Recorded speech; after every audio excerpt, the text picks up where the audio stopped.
ನೀವು ನೋಡ್ತಾ ಇದ್ದೀರಾ CBT ಕನ್ನಡ ಟಿವಿ. ಮಂಡ್ಯ ತಾಲೂಕಿನ ಮಲ್ಲಯ್ಯನದೊಡ್ಡಿ ಗ್ರಾಮದಲ್ಲಿ ಮಲ್ಲಯ್ಯನದೊಡ್ಡಿ ಮರಿಯನದೊಡ್ಡಿ ಗ್ರಾಮಾಭಿವೃದ್ಧಿ ಸಮಿತಿ ವತಿಯಿಂದ ನಮ್ಮೂರ ಸಮುದಾಯ ಭವನ ಉದ್ಘಾಟನಾ ಸಮಾರಂಭ ಜರುಗಿತು. ನೂತನ ಭವನವನ್ನು ಮಂಡ್ಯ ವಿಧಾನಸಭಾ ಕ್ಷೇತ್ರದ ಜನಪ್ರಿಯ ಶಾಸಕರಾದ ಪಿ ರವಿಕುಮಾರ್ ಗಣಿಗಾರ್ ಅವರು ಟೇಪ್ ಕಟ್ ಮಾಡುವ ಮೂಲಕ ಉದ್ಘಾಟಿಸಿದರು. ಈ ಸಂದರ್ಭದಲ್ಲಿ ರಾಜ್ಯ ಒಕ್ಕಲಿಗರ ಸಂಘದ ನಿರ್ದೇಶಕರಾದ ಅಶೋಕ್ ಜೈರಾಮ್, PLD ಬ್ಯಾಂಕ್ ನಿರ್ದೇಶಕರಾದ ಶೇಖರ್, ಗ್ರಾಮ ಪಂಚಾಯಿತಿ ಸದಸ್ಯರಾದ ಮಂಜೇಶ್, ಭವನದ ನೆಲಮಹಡಿಯ ಸಂಸ್ಥಾಪನಾ ಕಾರ್ಯಕ್ರಮ ಮಂಡಳಿಯ ಪ್ರಭಾರ ಅಧ್ಯಕ್ಷರಾದ ಚೆನ್ನಪ್ಪ, ಉಪಾಧ್ಯಕ್ಷರಾದ ಶಿವರಾಮು, ಗೌರವ ಕಾರ್ಯದರ್ಶಿ ಬಾಲು, ನಿರ್ದೇಶಕರುಗಳಾದ ತಮ್ಮಣ್ಣ, ಪುಟ್ಟಸ್ವಾಮಿ, ನರಸಿಂಹಯ್ಯ, ಮಾದಪ್ಪ, ಶ್ರೀಕಾಂತ್, JK, ಗ್ರಾಮದ ಮುಖಂಡರಾದ ಮಹೇಶ್, ಚಂದ್ರು ಸೇರಿದಂತೆ ಇತರರು ಉಪಸ್ಥಿತರಿದ್ದರು. ಬರೋ ವಾರದಲ್ಲಿ ನಾನೀಗ ಸೋಮವಾರದಿಂದ ಅಸೆಂಬ್ಲಿಗೆ ಹೋಗ್ತೀನಿ. ನಿಮ್ಮೂರ ಪಕ್ಕದಲ್ಲಿ ಕನ್ನಡ ಸಾಹಿತ್ಯ ಸಮ್ಮೇಳನ ನಡೆಯೋದ್ರಿಂದ ನಾನು 4 ದಿನ ಮಾತ್ರ ಅಸೆಂಬ್ಲಿ ಅಟೆಂಡ್ ಮಾಡಿ ವಾಪಸ್ ಬರೋದ್ರಿಂದ ಶನಿವಾರ ಸಾಹಿತ್ಯ ಸಮ್ಮೇಳನ ಮುಂಚೆನೇ ಪೂಜೆ ಮಾಡೋಣ ಅಂತ ಹೇಳಿ ಡಿಸೈಡ್ ಮಾಡ್ಕೊಂಡಿದ್ದೀವಿ. ಬರೋ ವಾರ ಪೂಜೆ ಮಾಡಿ ನಿಮ್ಗೆ ಒಳ್ಳೆ ಸುಸಜ್ಜಿತ ರಸ್ತೆಯನ್ನು ಕೊಡ್ತೀನಿ. 20 ವರ್ಷಗಳ ನಂತರ ಸಾಹಿತ್ಯ ಸಮ್ಮೇಳನ ನಡೀತಾ ಇದೆ. 30 ಕೋಟಿ ರೂಪಾಯಿಯನ್ನು ಖರ್ಚು ಮಾಡಿ ಸರ್ಕಾರ ಅದ್ದೂರಿಯಲ್ಲಿ 3 ದಿನ 20, 21, 22 ಮಾಡ್ತಾಯಿದ್ದೀವಿ. 10 ಲಕ್ಷ ಜನ ಬರ್ತಾರೆ. ನೀವು ಆ ಕಾರ್ಯಕ್ರಮಕ್ಕೆ ನೀವೆಲ್ಲ ಬಂದು ಸಾಕ್ಷಿ ಆಗಬೇಕು. 20 ವರ್ಷಗಳ ಹಿಂದೆ ಮಂಡ್ಯದಲ್ಲಿ ನಡೆದಿತ್ತಂತೆ, ಈ ಸರಿ ನಾವಿರ್ಬೇಕಾದ್ರೆ ನಡೀತಾ ಇದೆ. ಅದನ್ನು ಅದ್ದೂರಿಯಾಗಿ ಮಾಡ್ತಾಯಿದ್ದೀವಿ.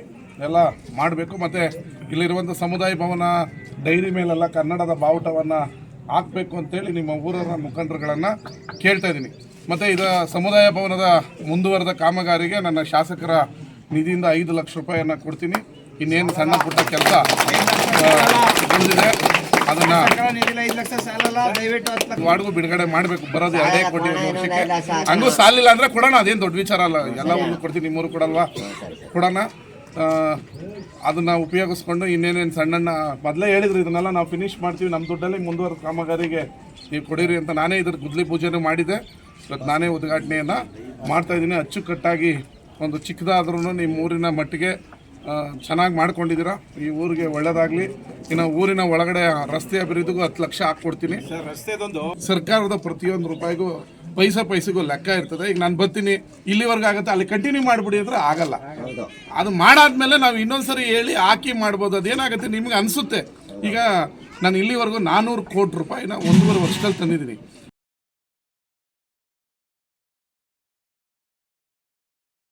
ಒಂದೂವರೆ ವರ್ಷದ ಹಿಂದ್ಗಡೆ ನಮ್ಮ ರಾಜ್ಯ ಒಕ್ಕಲಿಗರ ಸಂಘಕ್ಕೆ ಬಂದು ಒಂದು ಸಭೆಯ ಸಂದರ್ಭದಲ್ಲಿ ನಮ್ಮೂರಿನಲ್ಲಿ ಒಂದು ಸಮುದಾಯ ಭವನ ಮಾಡ್ತಾ ಇದ್ವಿ. ಹೆಚ್ಚಾಗಿ ನಮ್ಮಲ್ಲಿ ಇರುವಂಥವರು ಒಕ್ಕಲಿಗರು. ಅದರಿಂದ ಹೌದು, ಆದ್ರೂ ಕೂಡ ಊರು ಅಂದಮೇಲೆ ಎಲ್ಲರ ಆಸ್ತಿ ಆಯ್ತಾ.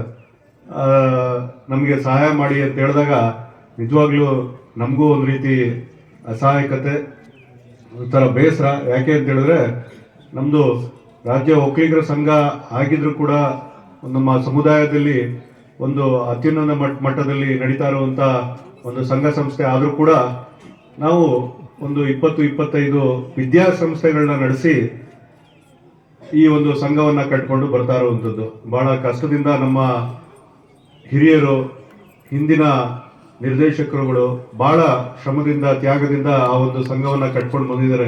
ಇವತ್ತಿಗೂ ಕೂಡ ಆರ್ಥಿಕವಾಗಿ ಒಂದು ದೊಡ್ಡ ಮಟ್ಟಕ್ಕೆ ಬೆಳೆದಿದ್ರು ಕೂಡ ಇನ್ನೂ ಒಂದು ಸುವ್ಯವಸ್ಥೆ ಏನೋ ತರೋದ್ರಲ್ಲಿ ನಾವೆಲ್ಲರೂ ಕೂಡ ಶ್ರಮ ಆಗ್ತಾ ಇದ್ವಿ. ಆ ಮಟ್ಟಕ್ಕೆ ಬಂದಿಲ್ಲ. ಏನಂತ ಹೇಳಿದ್ರೆ ಸರ್ಕಾರ ಹೆಂಗೆ ಗ್ರಾಂಟ್ ಕೊಡುತ್ತೆ ಆ ರೀತಿಯಲ್ಲಿ ನಮಗೆ ಗ್ರಾಂಟ್ ಕೊಡೋದಕ್ಕೆ ಇಲ್ಲಿ ತನಕ ಅವಕಾಶಗಳಿಲ್ಲ. ಆದರೆ ಕಳೆದ ಇದೇ ರೀತಿ ನಮ್ಮ ಗ್ರಾಮದಲ್ಲಿ ಯಾವ ರೀತಿ ಸಮುದಾಯ ಭವನ ಕಟ್ತೀವಿ ಅಂತೇಳಿ ನಮಗೆ ಒಂದು ಬೇಡಿಕೆ ಬರ್ತದೆ. ಸಾಕಷ್ಟು ತಾಲೂಕುಗಳಿಂದ, ಜಿಲ್ಲೆಗಳಿಂದ ನಾವು ಒಕ್ಕಲಿಗರ ಸಮುದಾಯ ಭವನ, ಒಕ್ಕಲಿಗರ ಸಮುದಾಯಕ್ಕೆ ಮಾಡ್ತಾ ಇದೀವಿ ಇಂಥ ಒಂದು ಕೆಲಸಗಳಿಗೆ, ಅದಕ್ಕೆ ಉತ್ತೇಜನ ಕೊಡಿ ಅಂತೇಳಿ ಸಾಕಷ್ಟು ಮನವಿಗಳು ಬರ್ತವೆ. ಇಲ್ಲಿ ತನಕ ನಾವು ಪ್ರತಿಭಾ ಪುರಸ್ಕಾರ ಬಿಟ್ಟು ಇನ್ಯಾವುದಕ್ಕೂ ನಾವು ಗ್ರಾಂಟ್ ಕೊಡುವಂಥ,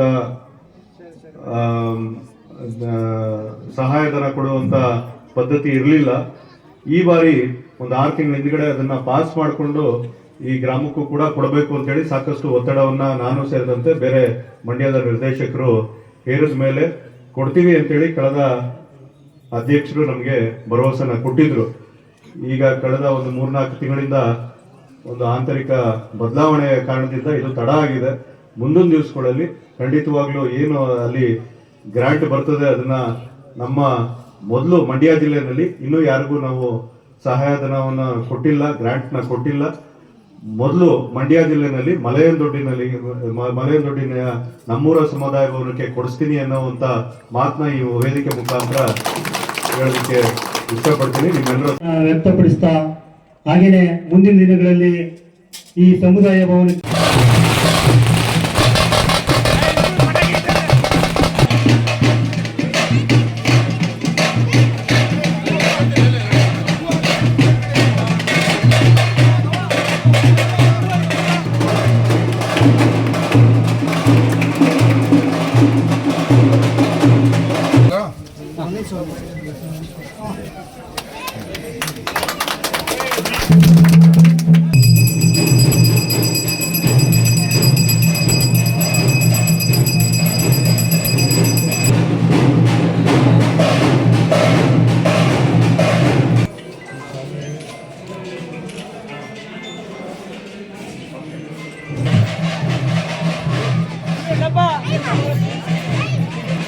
ಈ ದಿನ ಈ ಆಶೀರ್ವಾದವನ್ನು ಕೋರುತ್ತಾ ಈ ದಿನದ ಈ ಕಾರ್ಯಕ್ರಮವನ್ನ ಪ್ರಾರಂಭ ಮಾಡ್ತಾ ಇದ್ದೀವಿ ವಿದ್ಯಾರ್ಥಿಗಳಿಂದ. ಜನಸೇವೆ ಮಾಡಿದ್ರು ನಿಮ್ಮ ತಂದೆಯವರು, ಖಂಡಿತ ನೀವು ಖಂಡಿತ ಮಾಡಿ.